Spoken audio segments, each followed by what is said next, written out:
During the 3rd year of King Jehoiakim's reign in Judah, King Nebuchadnezzar of Babylon came to Jerusalem and besieged it. The Lord gave him victory over King Jehoiakim of Judah and permitted him to take some of the sacred objects from the temple of God. So Nebuchadnezzar took them back to the land of Babylonia and placed them in the treasure house of his God. Then the king ordered Ashpenaz, his chief of staff, to bring to the palace some of the young men of Judah's royal family and other noble families, who had been brought to Babylon as captives. Select only strong, healthy, and good-looking young men, he said. Make sure they are well versed in every branch of learning, are gifted with knowledge and good judgment, and are suited to serve in the royal palace. Train these young men in the language and literature of Babylon. The king assigned them a daily ration of food and wine from his own kitchens. They were to be trained for 3 years, and then they would enter the royal service. Daniel, Hananiah, Mishael, and Azariah were 4 of the young men chosen, all from the tribe of Judah. The chief of staff renamed them with these Babylonian names. Daniel was called Belteshazzar. Hananiah was called Shadrach. Mishael was called Meshach. Azariah was called Abednego. But Daniel was determined not to defile himself by eating the food and wine given to them by the king. He asked the chief of staff for permission not to eat these unacceptable foods. Now God had given the chief of staff both respect and affection for Daniel. But he responded, "I am afraid of my lord the king, who has ordered that you eat this food and wine. If you become pale and thin compared with the other youths your age, I am afraid the king will have me beheaded." Daniel spoke with the attendant who had been appointed by the chief of staff to look after Daniel, Hananiah, Mishael, and Azariah. "Please test us for 10 days on a diet of vegetables and water," Daniel said. "At the end of the 10 days, see how we look compared with the other young men who are eating the king's food. Then make your decision in light of what you see." The attendant agreed to Daniel's suggestion and tested them for 10 days. At the end of the 10 days, Daniel and his 3 friends looked healthier and better nourished than the young men who had been eating the food assigned by the king. So after that, the attendant fed him only vegetables instead of the food and wine provided for the others. God gave these 4 young men an unusual aptitude for understanding every aspect of literature and wisdom. And God gave Daniel the special ability to interpret the meanings of visions and dreams. When the training period ordered by the king was completed, the chief of staff brought all the young men to King Nebuchadnezzar. The king talked with them, and no one impressed him as much as Daniel, Hananiah, Mishael, and Azariah. So they entered the royal service. Whenever the king consulted them in any matter requiring wisdom and balanced judgment, he found them 10 times more capable than any of the magicians and enchanters in his entire kingdom. Daniel remained in the royal service until the 1st year of the reign of King Cyrus. One night during the 2nd year of his reign, Nebuchadnezzar had such disturbing dreams that he couldn't sleep. He called in his magicians, enchanters, sorcerers, and astrologers, and he demanded that they tell him what he had dreamed. As they stood before the king, he said, "I have had a dream that deeply troubles me, and I must know what it means." Then the astrologers answered the king in Aramaic, "Long live the king. Tell us the dream, and we will tell you what it means." But the king said to the astrologers, "I am serious about this. If you don't tell me what my dream was and what it means, you will be torn limb from limb, and your houses will be turned into heaps of rubble. But if you tell me what I dreamed and what the dream means, I will give you many wonderful gifts and honors. Just tell me the dream and what it means."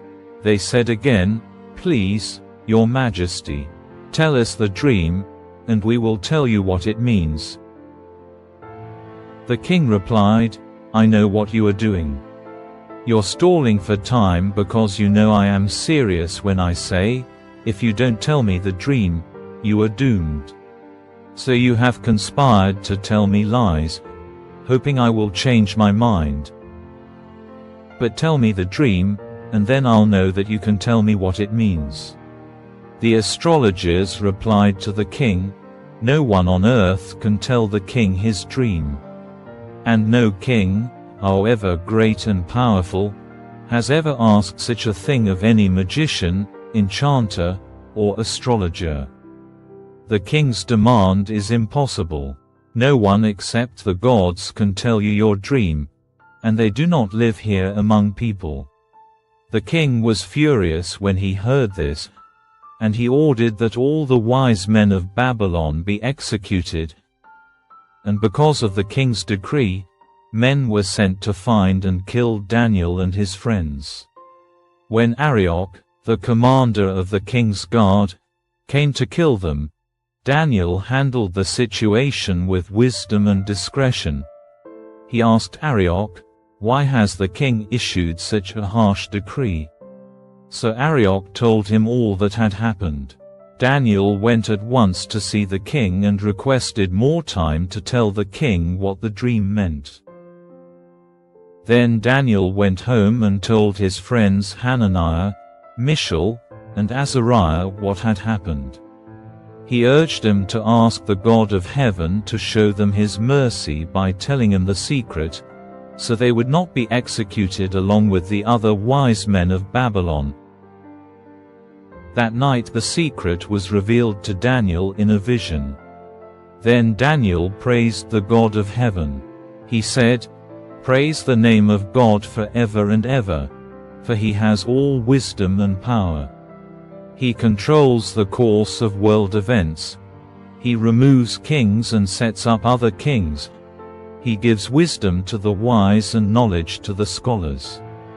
He reveals deep and mysterious things and knows what lies hidden in darkness, though he is surrounded by light.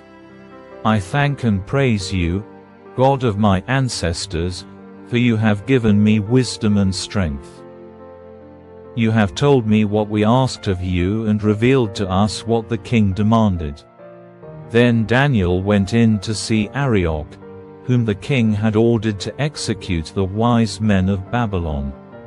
Daniel said to him, "Don't kill the wise men. Take me to the king, and I will tell him the meaning of his dream." Arioch quickly took Daniel to the king and said, "I have found one of the captives from Judah who will tell the king the meaning of his dream." The king said to Daniel, also known as Belteshazzar, "Is this true? Can you tell me what my dream was and what it means?" Daniel replied, "There are no wise men, enchanters, magicians, or fortune-tellers who can reveal the king's secret. But there is a God in heaven who reveals secrets, and he has shown King Nebuchadnezzar what will happen in the future. Now I will tell you your dream and the visions you saw as you lay on your bed. While your majesty was sleeping, you dreamed about coming events. He who reveals secrets has shown you what is going to happen. And it is not because I am wiser than anyone else that I know the secret of your dream, but because God wants you to understand what was in your heart. In your vision, your majesty, you saw standing before you a huge, shining statue of a man. It was a frightening sight.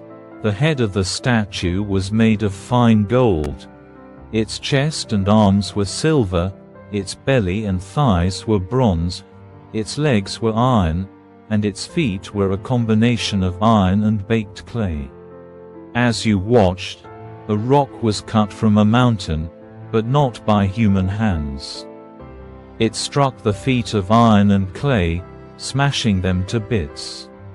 The whole statue was crushed into small pieces of iron, clay, bronze, silver, and gold.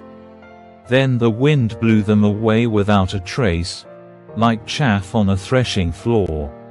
But the rock that knocked the statue down became a great mountain that covered the whole earth. That was the dream. Now we will tell the king what it means. Your Majesty, you are the greatest of kings. The God of heaven has given you sovereignty, power, strength, and honor. He has made you the ruler over all the inhabited world and has put even the wild animals and birds under your control. You are the head of gold. But after your kingdom comes to an end, another kingdom, inferior to yours, will rise to take your place. After that kingdom has fallen, yet a third kingdom, represented by bronze, will rise to rule the world. Following that kingdom, there will be a fourth one, as strong as iron. That kingdom will smash and crush all previous empires, just as iron smashes and crushes everything it strikes. The feet and toes you saw were a combination of iron and baked clay, showing that this kingdom will be divided. Like iron mixed with clay, it will have some of the strength of iron. But while some parts of it will be as strong as iron, other parts will be as weak as clay. This mixture of iron and clay also shows that these kingdoms will try to strengthen themselves by forming alliances with each other through intermarriage. But they will not hold together, just as iron and clay do not mix. During the reigns of those kings, the God of heaven will set up a kingdom that will never be destroyed or conquered. It will crush all these kingdoms into nothingness, and it will stand forever. That is the meaning of the rock cut from the mountain, though not by human hands, that crushed to pieces the statue of iron, bronze, clay, silver, and gold. The great God was showing the king what will happen in the future. The dream is true, and its meaning is certain. Then King Nebuchadnezzar threw himself down before Daniel and worshipped him, and he commanded his people to offer sacrifices and burn sweet incense before him. The king said to Daniel, "Truly, your God is the greatest of gods, the Lord over kings, a revealer of mysteries, for you have been able to reveal this secret." Then the king appointed Daniel to a high position and gave him many valuable gifts. He made Daniel ruler over the whole province of Babylon, as well as chief over all his wise men. At Daniel's request, the king appointed Shadrach, Meshach, and Abednego to be in charge of all the affairs of the province of Babylon, while Daniel remained in the king's court.